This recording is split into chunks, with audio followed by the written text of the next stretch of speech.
کیا یہ حقیقت ہے کہ 2002 میں یہ بھی سوچ آئی کہ آپ کو پرائم منسٹر بنا دیا جائے؟ جی دیکھیے 2002 میں نے تو کبھی وہم و گمان میں بھی نہیں سوچا تھا، لیکن 2002 کے الیکشن کے فوراً بعد مجھے پتہ چلا کہ جو شارٹ لسٹ بنی ہے اس میں میرا نام بھی ہے. میں ٹوٹل سرپرائز تھا، لیکن اس پتہ چلنے کے اگلے ہی دن مجھے پتہ چلا کہ سو موٹو پہ میرے ریکاؤنٹ کا فیصلہ ہو گیا for no reason, for no rhyme اور ریزن. اس کینڈیڈیٹ نے بھی شاید اپلائی نہیں کیا تھا، معاملہ ریٹرننگ افسر سے نکل چکا تھا، لیکن بہرحال وہ ہم نے کنٹیسٹ کیا کہ آپ نے میری پوائنٹ آف ویو نہیں لیا، اور وہ نل اینڈ وائڈ ہو گیا.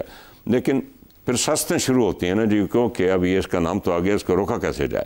لیکن جو میری ریئل موو ہوئی تھی وہ جب جمالی صاحب کو ہٹایا گیا، اور جمالی صاحب مرحوم اللہ ان کی مغفرت کرے، وہ شاید سمجھتے رہے کہ میں ان کے خلاف سازش کر رہا ہوں.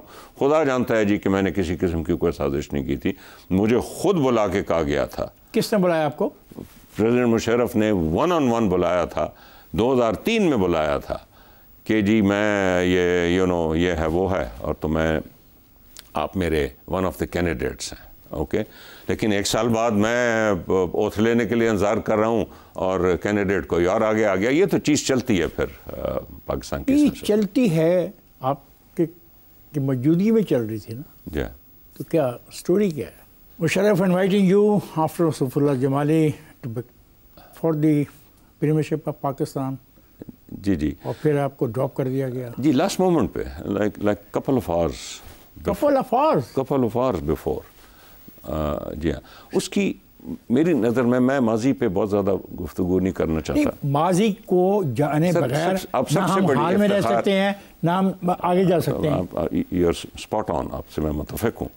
جو سب سے بڑی وجہ تھی نا جی، اور میں ہر کسی کا، آپ کو پتہ ہے میں سیاست میں ہر کسی کا احترام کرنے والا آدمی ہوں، میں زبان بھی بہت غلط کبھی بھی نہیں میں نے بولی، لیکن میرا ذاتی خیال یہ تھا کہ جو اندرونی سیاست تھی جو بعد میں واضح ہو گئی، وہ یہ تھی کہ پرویز الہی صاحب چاہتے، ان کے اپنے ایمبیشنز تھے پرائم منسٹر بننے کے لیے کم از کم اگلے الیکشن میں. میں صرف اتنا کہوں گا کہ میرے راستے میں جو سب سے بڑی رکاوٹ آئی مختلف لوگوں کے ذریعے آئی، وہ یہ تھی. کبھی آپ کی بات ہوئی بعد میں چودھری پرویز الہی سے؟ یہ ایک دفعہ 2005 میں جب لوکل باڈی الیکشن ہو رہا تھا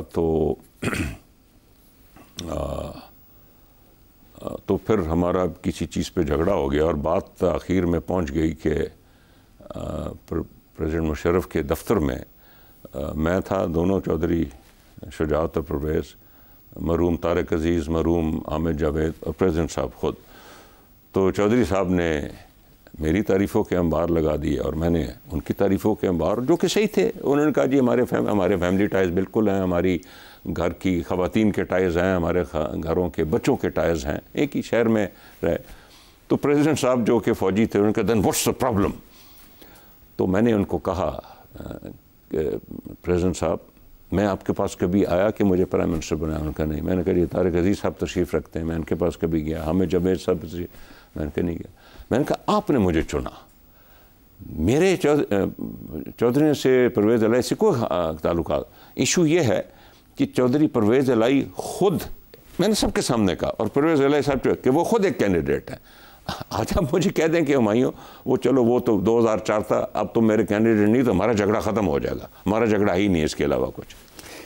آپ نہیں سمجھتے کہ طارق عزیز پرویز الہی کو چاہتا تھا پرائم منسٹر بن جائے؟ آئی ڈونٹ تھنک سو جی. طارق عزیز کی دیکھیں یہ کالج کے زمانے کی تعلق تھے طارق عزیز صاحب اور چودھریوں کے. میں اسی لیے یہ سوال آپ سے کر رہا ہوں. میں ذاتی طور پر سمجھتا ہوں آج وہ حیات نہیں رہے جی. بہت ہی طارق عزیز صاحب، میں سمجھتا ہوں کہ طارق عزیز صاحب نے مجھے پروموٹ نہیں کیا تھا، مجھے پرویز مشرف نے پروموٹ کیا تھا.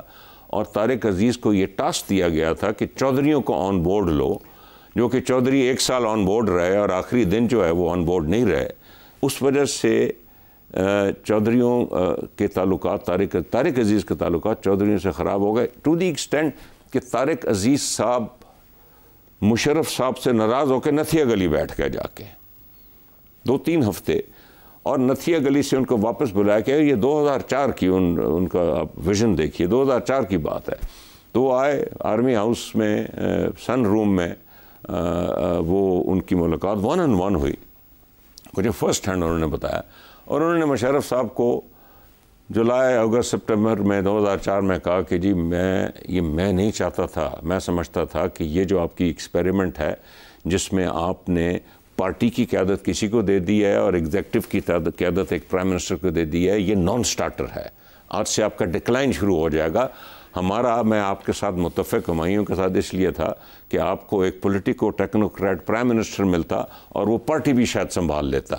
یہ انہوں نے الفاظ 2004 میں جو اس میں مشرف صاحب نے کیکا لگایا ڈس بلیونگلی، اور آپ نے دیکھا کہ اس کے بعد حالات کیسے بنے۔ لیکن یہ طارق عزیز نے میاں اظہر کو ریپلیس کروایا شجاعت کے ذریعے، یہ کیوں؟ سر یہ میں نہیں میں ذاتی طور پہ اگر میرا ویو I don't think یہ طارق عزیز نے کرایا۔ I think کہ جو اسٹیبلشمنٹ تھی اس نے میاں اظہر صاحب کو چن لیا، جی وہ کاف کی قیادت کریں گے۔ اب چودھری صاحب کو مل گئی پنجاب کی قیادت، اور الیکشنوں میں عجیب و غریب واقع ہوا کہ بہت سے لوگ جیت گئے۔ میاں اظہر صاحب جو ہیں وہ شمالی لاہور، جس میں ارائیں برادری کا بہت بڑا ایک ووٹنگ بلاک ہے، وہ ادھر سے ہار گئے۔ یہ طارق عزیز کی سیاست نہیں تھی، یہ انٹرنل پاکستان کی سیاست جو ہوتا ہے اس میں جو ٹسلز چلتی ہیں یہ وہ تھی۔ کیا طارق عزیز نے نیب کے جتنے بھی لوگ گرفتار تھے ان کو رہا کروانے میں مشرف صاحب کو مجبور نہیں کیا؟ مجھے اس کا علم نہیں، لیکن دیکھیے نا جی، نیب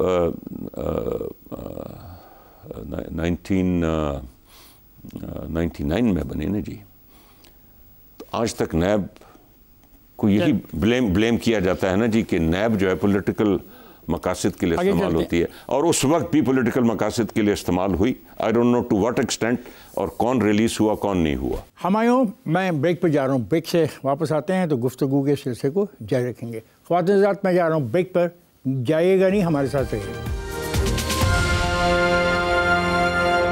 ویلکم بیک خواتین حضرات، گفتگو ہو رہی ہے ہمایوں اختر خان سے۔ آئیے اس گفتگو کے سلسلے کو جاری رکھتے ہیں۔ نواز شریف، شہباز شریف، آصف علی زرداری، چودھری شجاعت، میاں اظہر اور آپ سیاستدان ہیں۔ نیب کی جانب سے آپ کے خلاف چینی اسکینڈل کے حوالے سے تحقیقات شروع کی گئیں۔ 3,16,690 میٹرک ٹن چینی آپ نے عوام کو 24 روپے فی کلو مہنگی بیچی اور کھربوں روپے کمایا۔ کیا ایسا کرنا کاروباری و اخلاقی لحاظ سے درست تھا؟ دیکھیے، اول تو چینی کی صنعت میں نیب نے میری فیملی کی بزنسز میں کبھی، جب عمران خان صاحب، میں نے آپ کو اکیلے کا نام نہیں سر، جب آپ میں نے نواز شریف، شہباز شریف، آصف زرداری، چودھری شجاعت، میاں اظہر کا کہا ہے۔ عمران خان دور میں جو ایک انویسٹیگیشن، وہی انویسٹیگیشن ہے نا جی، عمران خان دور میں جو یہ تو اس سے پہلے کی ہے۔ عمران خان دور میں جو انویسٹیگیشن جو کہ وہ جو دوسری بات ہے نا، وہ چینی سٹا اسکینڈل ہے، اس پہ بھی ہم سوال کریں گے، یہ اس سے پہلے کا سوال ہے۔ دیکھیے میری بات ہے، چینی ایک پولیٹیسائز انڈسٹری ہے۔ اس کی وجہ یہ ہے کہ اس میں سیاست کے بڑے بڑے نام بھی موجود ہیں، یا تھے، یا کچھ حد تک اب بھی ہیں، موجود ہیں۔ لیکن چینی کا کاروبار بے انتہا مشکل کاروبار ہے، کموڈٹی کا کاروبار ہے۔ کیا مشکل ہے اس میں؟ کموڈٹی کا کاشت ہم کرتے ہیں، گنا ہم لے کے آتے ہیں، ٹرالیاں ہماری کھڑی رہتی ہیں، لیکن آپ گنے کی قیمت مقرر کر دیتے ہیں۔ نہیں تو کر دیتے ہیں نا، بات سنیں، تو چینی کی قیمت بھی تو آپ مقرر کرتے ہو؟ نہیں کرتے، اور بیٹھے بیٹھے 1 کلو کا 24 روپے قیمت بڑھا دیتے ہو۔ یہ آج تک ایسے کبھی نہیں ہوا، ٹوٹلی فری، اس میں کوئی کارٹلائزیشن نہیں ہے۔ بہت دفعہ الزامات لگے، کبھی کارٹلائزیشن ثابت نہیں ہو سکی۔ کارٹلائزیشن تو گورنمنٹ کرتی ہے جب گنے کی قیمت مقرر کرتی ہے، that is cartelisation, that is کا۔ پھر گورنمنٹ آپ کیا چاہتے ہو کہ گنے کی قیمت کون مقرر کرے؟ چلے نہیں، آپ بتاؤ مجھے، افتخار، چاول کی قیمت کون مقرر کرتا ہے؟ کون کرتا ہے؟ کوئی بھی نہیں۔ تو گنے کی قیمت بھی، اپنا مکئی کی قیمت، اس کا مطلب سر مکئی کی، نہیں آپ کلیئر کہہ رہے ہو نا، مکئی کی قیمت کون مقرر؟ آپ کلیئر یہ کہہ رہے ہو کہ گنے کی قیمت مقرر کرنے کا جو قانون ہے یہ غلط ہے اور حکومت کو ایسا نہیں کرنا چاہیے۔ بالکل اسی طرح جس طرح چاول کی قیمت مقرر نہیں ہوتی، جس طرح گندم، ہم گندم بناتے ہیں، ہمارے گندم کی قیمت گورنمنٹ مقرر کرتی ہے یا نہیں کرتی؟ اب تو نہیں کی نا، ٹھیک ہے، اب نہیں، مگر تو گندم کی قیمت تھی، وہ تو ویسے نہیں خریدی کیونکہ زیادہ پیداوار باہر سے منگوا لیا، غلط فیصلہ کیا۔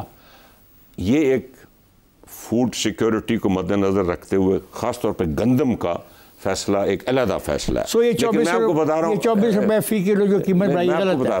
جہاں تک جو اس وقت سب سے کامیاب کراپ ہے اور $4 بلین زرعی مبادلہ ملک میں لا رہا ہے وہ چاول ہے. اوکے, اور وہ چینی بھی لا سکتی ہے. آپ کو پتہ ہے کہ 75% پاکستان کا پانی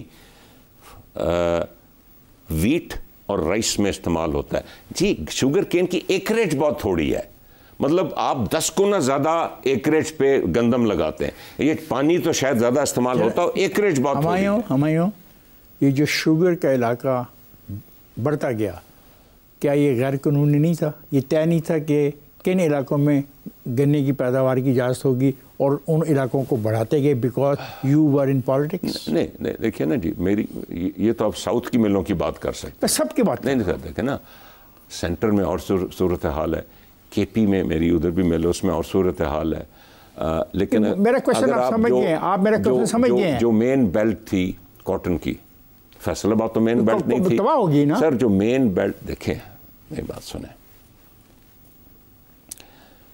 کاٹن میں بھی یہ جب آپ گنے کی قیمت 450 روپے مقرر کریں گے جس میں کسان کو گنے لگانے کا زیادہ فائدہ ہے تو وہ گنے کی طرف جائے گا, کاٹن چھوڑ دے گا. پوائنٹ جو آپ نے ریز کیا بڑا امپورٹنٹ, اگر آپ اس کو ڈی ریگولیٹ کریں تو کسان جو ہے وہ اس طرف جائے گا. جس میں کاٹن کا جو کمی آئی ہے اس ملک میں, اس میں ایک وجہ گنے کی قیمت فکس کرنا ہے. وہ قیمت زیادہ فکس ہوئی اور کسان گنے کی طرف کیا. اگر آپ وہ ریموو کریں گے اور مارکیٹ فورسز کی بیس پہ گنے کی قیمت اور کاٹن کی, تو کاٹن کی پیداوار ساؤتھ میں بڑھ جائے گی میری نظر میں.